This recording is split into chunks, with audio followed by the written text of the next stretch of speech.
Hey everyone, welcome back to the Dailey Blend show. If you are new around here, this is the Friday Top 5. This is the segment or feature of the Dailey Blend show where I feature 5 things that I thought were interesting, notable, or culturally significant. If you're in the States, this is walking into the July 4th weekend, which means red, white, and Bud Light for everyone. If you tuned in last week, I featured a bunch of stuff that I was using in and around my house and around town, basically my playbook for summer, and this is more like the things that are getting me through summer. So we're going to start by talking about my favorite travel dynamic duo, Matt Hranek and Yolonda Edwards, and their respective summer editions of their magazines, Yolo Journal and W.M. Brown Project. Then we're going to feature some new wine club that I'm interested in, jump into Hue Lights, talk about some new sneakers that are dropping because, why not? But before we do that, I just want to remind you to like, follow, and subscribe Dailey Blend on Twitter and Instagram, and obviously the Dailey Blend show on all major podcast platforms. That means Apple Podcasts, Google Podcasts, Spotify. The shows are on YouTube. So basically anywhere you go, you're going to be able to download, stream, listen to the show. All right, with all that out of the way, let's jump into the show. So the first 2 stories are from what I call the dynamic duo of Matt Hranek and Yolonda Edwards. So if you've tuned into the show, I've talked about both of them many times. So the background here is that both of them worked at Condé Nast Travel in different roles over the years. Matt was a photographer. Yolonda was a stylist. They left Condé Nast and they started their respective magazines. So Yolonda has Yolo Journal and Matt has the W.M. Brown Project. They put out 4 episodes annually. So, fall, winter, spring, summer, and they just both launched their summer editions. They're print magazines. They're perfect for the pool, the beach, the airplane. They're totally digestible stories. The photography is great. And if you don't have access to the internet, there is, or not the internet, but you don't have access to the magazine, you can go find it via their stock list. I linked to both the W.M. Brown Project website and Yolo Journal website, so you can go see where you can pick it up in your local market. Obviously, you can order it off the internet. Also, if you are looking for life inspiration of places to travel, things to do, I highly recommend following Matt and Yolonda's Instagrams. They both do the exact same thing. They've got their personal Instagram and then their one for their magazine. It's a lot of overlap on content, but it's just great. And I'm like, okay, I want to live that life. I want to travel that much. So go buy their magazines.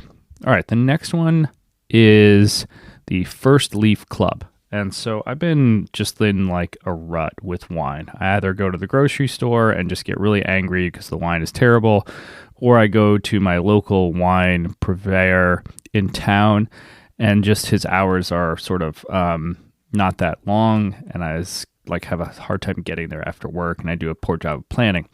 And so I was like, all right, I want to spend, somewhere between $15 and $25 per bottle.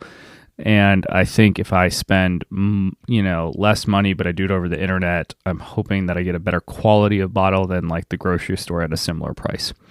So I tried this First Leaf Club.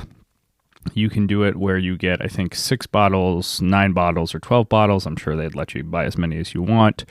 And you do it, like all these other sort of order off the internet. You do your taste profiles, and then they recommend wine, and then you sort of give a thumbs up, thumbs down, and ratings.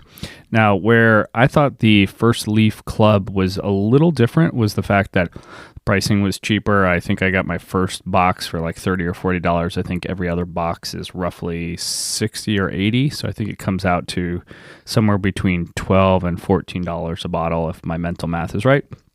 You also get a concierge. So I'm going to get maybe 6 or 12 bottles deep, and then I'm going to schedule time with my concierge to sort of talk about what I like, what I not like, and then refine what I'm getting from them. But really, this was just a way for me to learn about different wines and not just drink the same old, I will call it, Diet Cokes of wines that you get at the grocery store. So I'm going to do a special edition of the Daily Blend show where I run through not every bottle, but like my experience, and then like kind of highlights, lowlights through this process.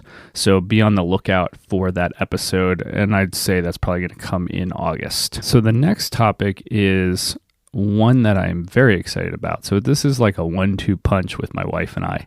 So I love colorful lights, purple, amber, blue, whatever, just lights that change colors. I'm obsessed with the Hue Lights. And my wife got into the just regular Hue Lights that have dimmers on them, but not colored. And then we decided to get outdoor lights for the front of the house and probably the back of the house. And the outdoor lights from Hue are not cheap, but they are fantastic. They look great. And it's just like every other Hue light, you can change the color spectrum. But there's two things that I was like really into. It's the Lily outdoor spotlights. And you've got to buy either the 3-pack with the kind of connector for power, or if you buy a 1-pack, just make sure you buy that power connector. I screwed that up when I went to Best Buy. But then the other thing that's really cool is these smart buttons. So they're like $30. They have little magnets on them, and they're little buttons you can stick around your house, and they can control one or many lights.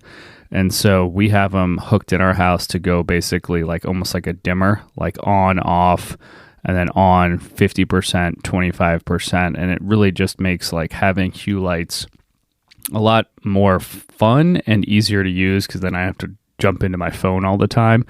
And they allow them to like stick to your old lights, either through a sticker or through magnets. They've figured it all out. So for $30 on the light switch, it's a great deal. Some of the colorful lights are obviously a little more expensive, but a lot of fun. The outdoor lights, yes, they get pricey, but man, like my house looks fantastic. So highly recommend those. All right, so the last story is about the white whale that is the Air Jordan 1 Chicago. So this is the iconic red, white, and black color scheme. It's dropping this fall. I've wanted this shoe and basically for the last 7 years have been hoping it would release. When it came out last, it was for the Spider-Man edition, and I almost bought it and then I didn't. And now it's like up to like $700 worth of value, so I wish I had. In a similar fashion of what they did with the Georgetown Jordan 1 that came out a couple months ago, it's got more of a yellow tongue, and like the top little black area is a little dated or sort of vintage feeling, but I'm pretty fired up about this. It's supposed to drop in October. I will be on the sneaker app, Goat, every other app. I'm going to get a pair. I will pay over retail. This is the shoe I've always wanted, and I'm hoping that they drop a ton of these and they don't just keep it super, super, super limited, but we'll see. All right, that does it for a relatively shorter Friday Top 5.